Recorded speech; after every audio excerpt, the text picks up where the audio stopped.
जय हिंद साथियों। जो एसएससी जीडी 2024 में एग्जाम हुआ था, टोटल 53 शिफ्ट में एग्जाम हुआ था, हम लोग उसका सोल्यूशन जीके जीएस का सोल्यूशन देख रहे हैं। देखिए, हम लोग कल एक सेट का सोल्यूशन देख लिए थे। आज हम लोग जो 29 तारीख को एग्जाम हुआ था, शाम को 5 बजे से 6 बजे तक, उसका जीके जीएस का सोल्यूशन देखें। देखिए, टोटल 53 शिफ्ट में एक शिफ्ट में 20 क्वेश्चन पूछा जाता है जीके जीएस का, तो टोटल 53 शिफ्ट में हुआ था। यहाँ से 1000 से ज़्यादा क्वेश्चन पूछा गया था। यदि आप सभी क्वेश्चन को देख लेंगे तो आपको लगभग 1000 क्वेश्चन तैयार हो जाएगा। तो देखिए, आज इस सेट में किस प्रकार का क्वेश्चन पूछा गया था, तो हम लोग देखते हैं पहला क्वेश्चन क्या पूछा गया था।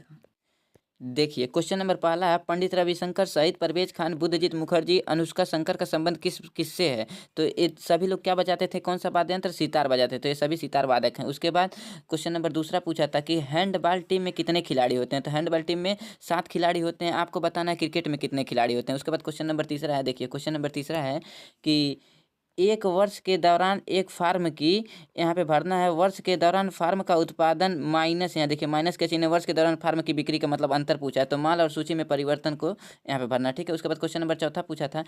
देखिए, क्वेश्चन नंबर चौथा क्या है, भारत के प्रथम कन्या विश्वविद्यालय की स्थापना निम्नलिखित में से किसने की थी। देखिए, कन्या विश्वविद्यालय का प्रथम कन्या विश्वविद्यालय की स्थापना की थी सावित्रीबाई फुले ने। उसके बाद क्वेश्चन नंबर पाँचवा है। देखिए क्या है, क्वेश्चन नंबर पाँचवा है कि महापंजीयक एवं जनगणना आयुक्त का कार्यालय भारत सरकार के निम्नलिखित में से किस मंत्रालय के अंतर्गत आता है। तो जनगणना जो आयुक्त होते हैं उनका, वो किसके अधीन आते हैं, तो गृह मंत्रालय के अधीन आते हैं। ठीक है, गृह मंत्रालय के अंतर्गत आते हैं। तो देखिए, आपको बताना है कि वर्तमान में गृह मंत्री कौन है। ठीक है, कमेंट करके बताना है। उसके बाद देखिए, क्वेश्चन नंबर छठवां क्या पूछा है। देखिए, क्वेश्चन नंबर छठवां है, निम्नलिखित में से किस प्रसिद्ध कथक नर्तक को नृत्य शैली में उनके नवीन और आधुनिक दृष्टिकोण के लिए जाना जाता है, जिन्हें कथक सम्राट का भी कहा जाता था। यानी यहाँ पे पूछा है कथक का संबंध किससे है, तो सीधे बिरजू महाराज का है। ठीक है ना, कथक से। ठीक। उसके बाद क्वेश्चन नंबर 7वां है, भारत में हरित क्रांति यानी ग्रीन रिवॉल्यूशन की अगुवाई मुख्य रूप से किसने की थी। तो पूछा है हरित क्रांति के जनक, यहाँ पे पूछा है कौन है, तो एम एस स्वामीनाथन है। आपको पता है, इनका हाल ही में निधन हो गया है। ठीक है। उसके बाद देखिए, क्वेश्चन नंबर 8वां क्या पूछा है। क्वेश्चन नंबर 8वां था कि निम्नलिखित में से कौन सा तत्व आवर्त सारणी के पी ब्लॉक का हिस्सा है। देखिए, यहाँ केमिस्ट्री का क्वेश्चन है, पी ब्लॉक का हिस्सा पूछा है, तो इसमें ऑक्सीजन पी ब्लॉक का हिस्सा है। ठीक है, आपको केमिस्ट्री को भी ध्यान देना है, यानी साइंस का भी क्वेश्चन आता है एसएससी में। ठीक है ना। उसके बाद क्वेश्चन नंबर देखिए 9वां क्या पूछा है। क्वेश्चन नंबर 9वां पूछा है कि, रुक जाइए, क्वेश्चन नंबर 9वां है कि भारतीय दंड संहिता आईपीसी 1860 को निरस्त करता है। कौन करता है, भारतीय न्याय संहिता विधेयक जो अभी 2023 में आया। ठीक है, वही निरस्त कर रहा है। उसके बाद देखिए, क्वेश्चन नंबर 10वां क्या था।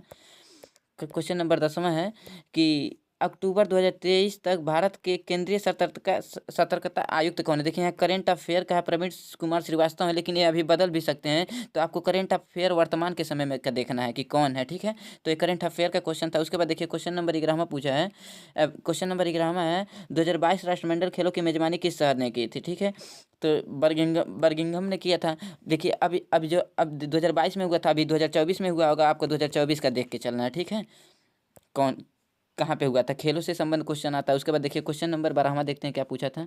देखिए, क्वेश्चन नंबर 12वां है कि भारत में प्राचीन काल के दौरान संधि विग्राहिका का शब्द प्रयोग निम्नलिखित में से किसके लिए किया जाता है। जो संधि विग्राहिका है, यानी उसका प्रयोग किसके लिए किया जाता था, युद्ध तथा शांति मंत्री के लिए किया जाता था। ठीक है ना। देखिए, यहाँ पे संधि संधि से समझ में आ जाएगा, आप डायरेक्ट भी इसका उत्तर कर सकते हैं युद्ध से। ठीक है। उसके बाद क्वेश्चन नंबर 13वां पूछा गया था कि 1881 की जनगणना जो 17 फरवरी 1881 को किसके द्वारा की गई थी। तो किसके द्वारा की गई थी, WC प्लोडेन के द्वारा कराई गई थी।